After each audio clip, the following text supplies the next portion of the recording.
It's a film that reflects South Africa's brutal past of repression and serves as an at times brutal reminder of the hardship and injustice meted out to black people in particular by security forces of that time.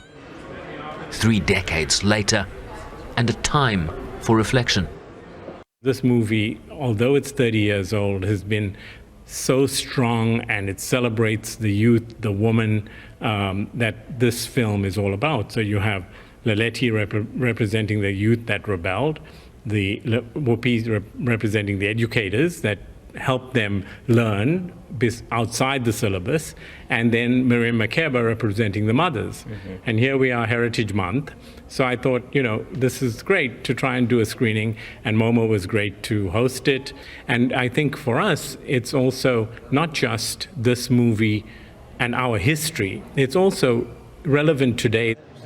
The Nelson Mandela Foundation seeking to draw a thread between the struggles of past and the societal struggles South Africans continue to grapple with today. Sarafina was one of those moments that kind of said to the country, this was the brutality that we've gone through. But now today you have a new form of brutality, which is brought about by inequality, by poverty, high levels of unemployment of young people. And I think until such time that we address these key issues, that we keep robbing people through the brutality of corruption, that we rob the poor, the poorest of the poor, we cannot begin to even say Sarafina was, but Sarafina continues to be. Whoopi Goldberg's role as teacher Mary Masumbuko filming in South Africa was part of a personal journey of discovery. What you recall of that time, making a film when South Africa was very much in transition, even before Nelson Mandela became president, right? So you were kind of ahead of the curve there. Well, he actually made it okay for me to come because when word came that I was coming, there was a little bit of problems. There were a lot of problems.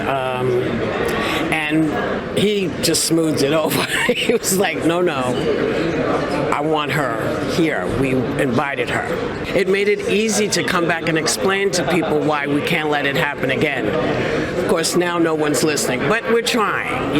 We're trying to remind people that we don't need to go backwards. We can always go forward. But it was an extraordinary period.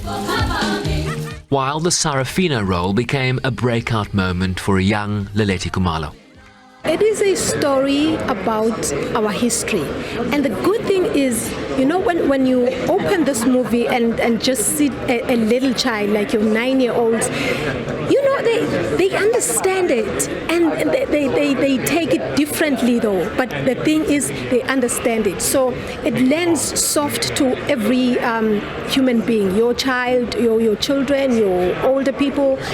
Everyone just understands this. I remember when I watched this movie with my 2 little kids for the first time. It never stopped. Up until today, they always ask, Mama, can we watch Sarafina again? Can we watch Sarafina again? You would think it's just too much for the kids, but again, it's not. They understand it, they love it, they learn from it. It's part of our heritage. It is. A powerful reminder of South Africa's painful journey in a country where young people can be the catalyst in the outcomes they seek, even today. Sherman Bryce-Pease, SABC News, New York. Yeah, remind